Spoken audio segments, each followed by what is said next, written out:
Halo semua, hari ini gue datang untuk bikinin PC. Sebenarnya bukan gue sih yang bikin tetap si Winko. Gue cuma setup. Nanti harusnya kalau kalian lihat yang rakit, Winko yang jelasin. Jadi gue di sini cuma milihin parts buat si Aldo. Jadi ini PC-nya Aldo yang buat di rumah. Dan dari kemarin si Aldo itu masalahnya adalah PC dia kegedean dan males. Jadi akhirnya kita pilih, dikasih sih sebenarnya, dikasih sama Enlight beserta sama PSU-nya juga. Jadi ini dua-duanya dari Enlight.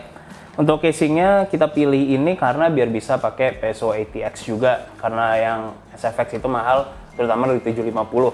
Nah kalau kalian lihat juga VGA-nya si Aldo gue pakein 6800. Jadi sebenarnya awalnya sih kemarin tuh AMD nawarin kita itu 6900. Cuman gue mikir karena ukuran case yang kecil dan si Aldo juga bakalan kemungkinan besar nyolok ke home theater dan segala macam, jadi gue rasa 6800 XT itu udah cukup, atau 6800. Jadi kita taruhnya di 6800 untuk di PC-nya si Aldo.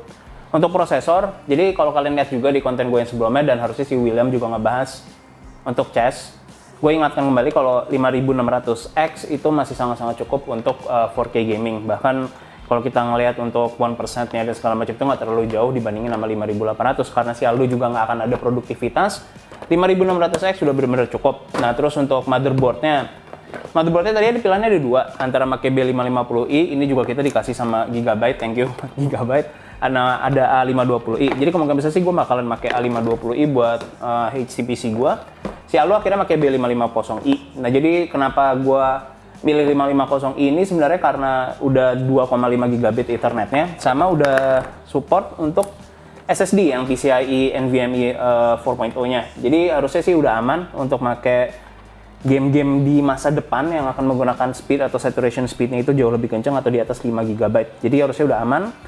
Dan ini jadinya buat 2-3 tahun gue rasa harusnya si Aldo masih aman lah buat main. Karena dia juga ntar lu lihat lah monitornya itu akan menggunakannya, jadi bottleneck-nya kemungkinan besar bukan di CPU tapi adalah di GPU. Jadi kemungkinan besar ya semoga nanti kalau ada RDNA yang berikutnya kita bisa upgrade lagi untuk si Aldo. Terus untuk RAM-nya biar sama juga sesuai sama 5600X, kita pakai ini udah ya gua rasa lu semua udah tau lah, kita biasa pakai team group. Ini kita pakai yang ARGB Extreme ini 3600, dan untuk coolingnya ini juga ternyata udah sangat-sangat cukup. Kemarin si William udah ngetes pakai 5600X untuk gaming, dan karena kita nggak tes juga untuk produktivitas, tapi harusnya masih aman yang L9 punyanya Noctua NH L9. Kalau kalian pengen yang lebih bagus ada yang L12 tau gue, itu harganya sekitar hampir 1.800.000 atau 900-an. Tapi mungkin kalian ngeliatnya nggak cukup mungkin untuk mendinginkan, tapi ini udah lebih dari cukup untuk 5600X, dan dengan casing seperti ini juga udah aman. Jadi itu doang, nanti berikutnya harusnya si Winko yang rakit, dan habis itu kita ke rumahnya Aldo buat setup ini semua. Halo guys, mungkin tadi si Sony udah ngejelasin ya kenapa kita pilih part-part seperti ini, dan hari ini gue akan merakit PC untuk si Aldo. Dan di sini ya seperti biasa ya, udah disusun semua. Jadi langsung rakit aja. Sini pakai nomor 800 ya. Nah, ini untuk mombonya pakai B550i. Kenapa? Karena pakai casingnya mini ITX. Jadi mombo juga harus mini ITX. Nah, kita buka.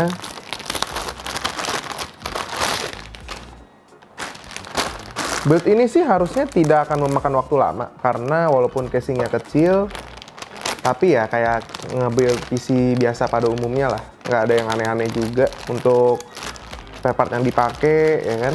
Build si chassis dari casingnya juga kebuka banget.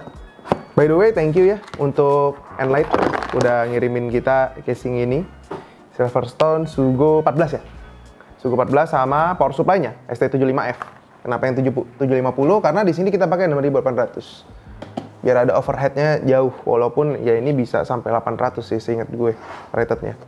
Walaupun dia 750. Ini kita buka dulu. Mombonya harusnya gue pakai box ya buat tatakan.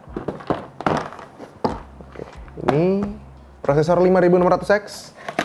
Ya, yang penting cukup aja buat main game buat si Aldo. Lagian dia juga mainnya game AAA, bukan game-game e-sport yang butuh high frame rate. Jadi pas untuk penggunaannya. Ini kemarin dipakai buat benchmark juga nih. Benchmark 5600 di sini. Jadi masih ada bekas-bekas thermal paste, ya kan. Oke. Ini udah. Oh ya, by the way, sedikit tips ya untuk kalian yang merakit menggunakan casing Sugo 14 ini atau Sugo 13. Dia itu plat buat, nanti gue kasih lihat untuk plat power supply sama RAM-nya tuh cukup nempel. Jadi kalau bisa RAM masuk terakhir. Nah di sini coolernya kita pakai yang low profile NH-L9A. Ini sama kayak yang kita pakai di build apa ya? Ada PC kecil, seinget gue yang build PC PS5 kalau nggak salah. Tuh di kantor sebelumnya. Ini kalau bisa kalau ngerakit PC kayak gini ya, sambil ngerakit tuh sambil ngerapin box-box yang habis kita buka. Jadi selesai ngerakit tuh nggak ada sampah atau spare part yang berceceran gitu. Jadi rapih, ringkes gitu kelar rakit tuh langsung. Jadi tinggal nanti selesai rakit tinggal install Windows gitu-gitulah. Ini sebenarnya kemarin tuh gue sempat bertanya-tanya kenapa ada blok segede ini yang menghalangi SSD kalian. Gue pikir tuh dia kayak ada ditiban gitu loh, jadi paling bawah chipset, terus paling atas M.2. Ternyata ini Mobo. Pas gua buka ini nih, ini cuman satu blok CNC. Nggak ada apa-apa, tebel banget nih. Ini besi batangan, besi aluminium batangan, terus dikikis aja. Nah jadi ini buat ngedinginin SSD-nya. Memang terdengar agak wasted, tapi memang necessary gitu. Karena dengan sistem yang biasanya compact ini, sekecil ini biasanya memang cooling untuk ke VRM dan juga si SSD-nya rada kurang karena terlalu sempit. Nah, di sini kita pakai WD Black SN750. Karena untuk pakai PCIe Gen 4 menurut gue belum perlu karena belum ada game yang support pertama, dan juga si Windows Direct Storage-nya juga belum rilis gitu. Masih seinget gue pertengahan tahun atau akhir tahun gitu dari leak-nya itu kemarin. Nah ini kita pasang aja. Tadi SSD udah masuk, ini gue anggurin dulu, nggak gue pasang buat RAM-nya karena nanti ribet buat gue masang kabel front panel-nya. Jadi gue biarin dulu nggak ada RAM-nya, ntar RAM terakhir ya masuknya. Di sini kita pakai PSU Silverstone yang udah dapat velcro, dapat kabel ties. Ini biasa buku-buku kita fit up ya. Ini kabel ya ambil yang secukupnya aja, ya kan? Kayak ini kabel buat secukupnya, tapi ini menjuntai-juntai ini. Ini PCIe, ini kabel CPU PCIe 1, PCIe-nya harusnya 2. Biar nggak ada isi chain, terus kabel 24 pin. Udah selesai, nggak ada lagi. Oke. Ini udah disingkirkan dulu. Lalu karena kita pakai casing yang kecil, gue saranin untuk ngebuka semua panel yang bisa lo buka. Ini kita taruh dulu. Oke.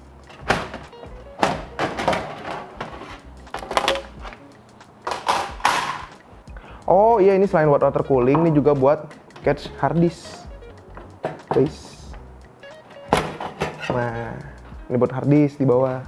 Ini atasnya buat si water coolernya. Karena nggak pakai, gue sih sebenarnya nggak pengen pasang lagi ke dalam. Biar nggak ngalangin dan enak juga buat kabel manajemen. Cuma ntar kita lihat kabel manajemen sesusah apa. Nah, di sini karena VGA udah pada berat ya, dia sampai ada tray buat VGA-nya loh. Buat ngejepit VGA-nya biar nggak goyang kemana-mana. Mungkin karena dia juga tahu kali ya, pengguna casing kecil kayak gini nih, suka bawa PC-nya kemana-mana juga gitu. Karena kan poinnya bikin HTPC begitu ya. Biar kalau mau dipindahin gampang. Oke, sip. Dan karena VGA kita ada di depan, di bagian sini, ya kan? Ini anginnya langsung keluar nih. Nah, biar nggak nambahin panas dari si VGA-nya, PSU-nya harus kipasnya ngadep ke belakang. Oke, lanjut kita masukin Mobo-nya. Dan karena ini casing yang sangat sempit, kalau bisa kabel udah dicolokin semua ke sini. Kabel PSU gitu-gitu udah dimasukin semua. Biar nanti nggak ribet. Nah, ini bautnya kita pasang-pasang dulu. Dan kalau bisa untuk kabel-kabel ini kayak front panel gitu-gitu udah nyolok dari awal. Sebelum kabel PSU-nya yang lain masuk. Karena bakal ngalangin banget. Karena dari sekian banyak casing yang gue pasang, casing kecil begini, selalu masalahnya di situ, kabel PSU dan juga front panel. Jadi tahapannya itu front panel dulu, dicolokin semua, habis itu kabel PSU, habis itu baru RAM masuk. Biar nggak ribet nanti buat kabel manajemennya, buat masang spare partnya, karena nanti bakal sempit banget kalau udah masuk semua kabelnya. Ya, ini front panel udah dicolok semua, saatnya kabel PSU masuk, ini udah rapi. Tuh, udah gue kabel manajemen ya, udah rapi semua, udah gue kasih jalurnya masing-masing. Nah ini kabel PSU yang bagian paling trikinya, karena kabelnya gede dan cenderung ngalangin ya, karena PSU kabelnya selalu tebel-tebel gitu, apalagi kabel 24 pinnya motherboard, astaga itu tebelnya. Wait a minute, ya gue salah, ya udahlah, mengalah. Harusnya bisa lewat belakang, ternyata guys muat kabelnya, cuman gue salah, ya udahlah lewat belakang. Kabel yang lain bisa diselipin ke samping biar nggak ngalangin. Si VGA, nah ini VGA nya 6800, bukan yang XT, ini yang biasa.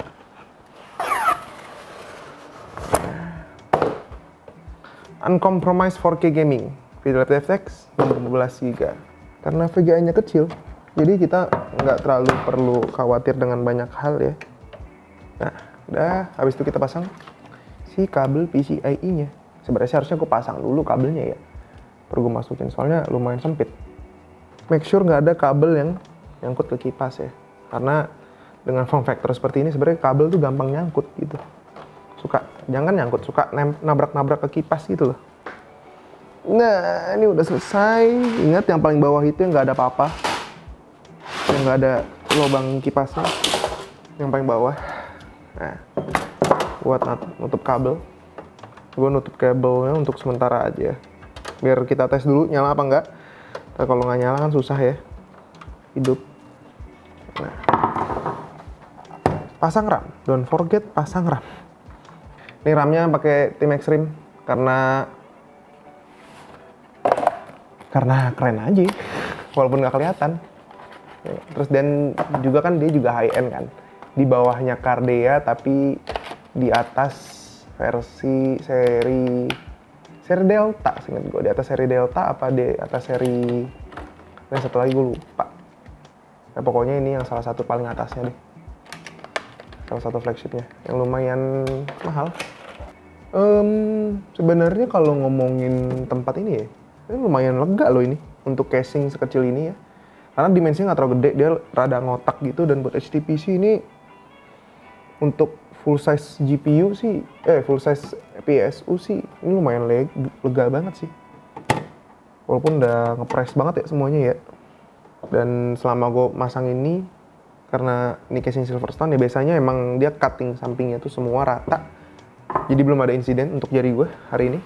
Karena biasa kalau casingnya terlalu murah suka ada insiden tuh, lecet lah apalah. Ini udah tinggal yang bagian atas yang tadi merosot. Oke, sip, kita tes dulu. Ini sih rapi banget sini. Dalamnya tuh lu masih bisa lihat dalamnya tuh. Lu masih bisa lihat dalamnya dari lubang ini, dan ini sangat rapi ya, tidak ada kabel yang menghalangi. Gimana caranya? Yang penting sabar aja sih buat kabel manajemennya. Tadi gue lumayan lama untuk kabel manajemennya. Dan ini juga buat si PSU-nya juga lega banget, dan karena dia cuma 2 slot, extender holder ininya nih buat nge-hold si GPU-nya nih nggak kepake nih, karena masih ada gap lumayan ini, dan VGA juga lumayan nggak enteng sih, jadi nggak ada masalah untuk si VGA-nya mau diginiin, mau ditidurin, mau diberdiriin, terserah ya. Oke, gue akhirnya udah sampai di rumahnya Aldo. Tadi harusnya udah pernah lihat kalau yang rakit semuanya itu si William. Jadi PC-nya Aldo di sini sesuai yang tadi gue bilang, biar gampang ditaruh. Cuman gue nggak tahu kenapa Aldo bersikeras kalau ditaruh di atas meja. Soalnya ada anjing, coy. Nah ya, karena ada anjing katanya dia. Iya. Jadi harusnya sih lumayan cukup ini ya, udara ke pipi tuh lumayan kerasa. Terus Emang berasa nggak sih nanti pas main game ya berasanya? Ya lu coba aja sekarang. Coba ya. Kita duduk, guys. Sekarang sih belum berasa, Pak. Ya enggak, karena lu mainnya tuh Kayaknya main ini tuh poin. Iya. Kalau main ini kali GOW. ya. GOW kali. Iya. Tapi AC sih kebetulan nyorot ke sini, coy. AC itu ke sini. Mana AC? Itu AC. Oh iya, Ring. AC sih nyorot ke sini. Wih, AC-nya lah. Daikin. Importer. Yang dinginnya lama. Iya kan? Nah sekarang si Aldo ngetes buat main 2 point karena nggak ada game, Nggak ada, karena baru ada di banget, sini. coy. Iya, jadi ini bener-bener baru di build. Iya. Terus lu juga bisa lihat kalau gila. G9. Iya. Ya, monitor. Siapa yang mau beli?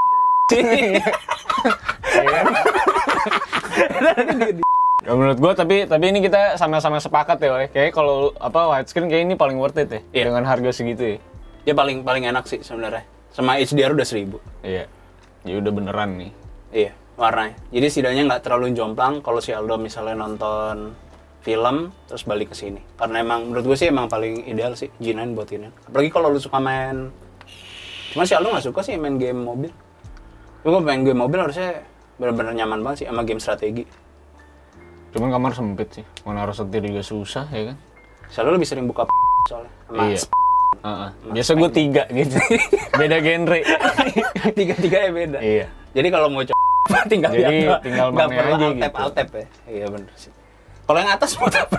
Yang atas. Kan gue musik produser. Terus alat musik, alat musik. Kadang produksi musik nggak ada gua. apa-apa. Oh ini anak nih. Ini. Produce Orang musik sekarang produce makainya musik Razer pakai Razer sekarang. Opus X Iya. ya guys ya. Tapi inilah dia lah. Apa disponsorin? Disponsorin kan kita, sponsor kita Razer Peripherals. Tapi ya kamar gue emang masih benar-benar pas-pasan nih. Karena kita lagi nunggu rumah kita yang jadi. Terusnya si Sony lagi bikin proyek NFT kan. Sponsor. CLKG 3. Jadi emang kita, ya gue lagi nungguin rumah gue sih yang di BSD kelar. Jadi emang sebenarnya banyak banget device ini orang anjing gitu. Jadi emang masih banyak device yang terbatas. Kayak misalnya home theater si Sony tadi habis netting terus dia bilang ruangannya kekecilan, positioning subwoofernya masih gak beres buat dapetin experience suaranya. Ya cuman karena memang rumahnya juga gue masih ngontrak juga di Sunter deket kantor. Karena kan kantor kita juga mau pindah. Jadi emang masih banyak hal yang belum bisa maksimal. Makanya maunya PC mau nggak mau juga ada di bawah. Di atas. Karena kalau di bawah masih ada anjing. Terus kan kecil banget kan. Jadi bahaya. Jadi taruh di atas dulu lah sementara. Mungkin sekitar 1,5 tahun lah bertahan di sini dulu. Makanya ruangannya udah dibikin senyaman mungkin lah. Gitu. Nggak tahu udah Sony dah mau jelasin spek PC-nya. Karena gua nggak paham kan dia yang nge-build guys. Ngapain lagi? Ya jadi itu doang yang harusnya si Aldo perluin buat streaming, buat main game. Karena dia nggak itu bohong yang dia masalah music produce. Nggak bohong lah. Karena dia nggak produce, dia cuma nyanyi. Nyanyi. Lebih tepatnya. Kalau produce-nya David yang nge-produce musik sebenarnya. Jadi ntar bisa kita bikinin setup buat David ya deh. Pakai apa nih? Dia gue bilang pakai speaker yang biasa dipakai gerobak itu cocok kan. Yang didorong. Iya, yang didorongnya Iya, ada pedangdutnya. Cocok dia. Tapi setupnya harusnya ini juga udah di-connect ke receiver-nya si Aldo. Receiver. Jadi kalau dia mau main di sini pakai Nah itu controller. kita review sendiri lah ya, receiver itu ya, Oh iya, Yamaha. nanti. Oh iya, sama kita kan udah syuting juga, harusnya lu udah pada lihat lah. Yang Yamaha lu bisa klik kartunya di atas lah. Oh iya, ada. iya. Harusnya pokoknya lu udah lihat lah room tour si Aldo kayak gimana, terus dia naro kenapa ada celana dalam di situ yang bukan punya dia. Kita juga nggak ada yang tahu. Celana dalam cewek. Iya, ada banyak beberapa. Bau lagi. Udah jadi. Anjing ini kan butuh helm. Oh iya. Bukan lain. Oke, itu doang. Jadinya untuk room tour sih, room tour sih apa tadi? Setup PC-nya Setup Aldo. PC. Semoga nanti bisa di-upgrade ke depannya. Mungkin AMD bisa provide kita yang versi RDNA baru. Semoga tahun ini rilis di pertengahan tahun ini Q3 mungkin atau Q4. Jadi itu doang. See you guys next time.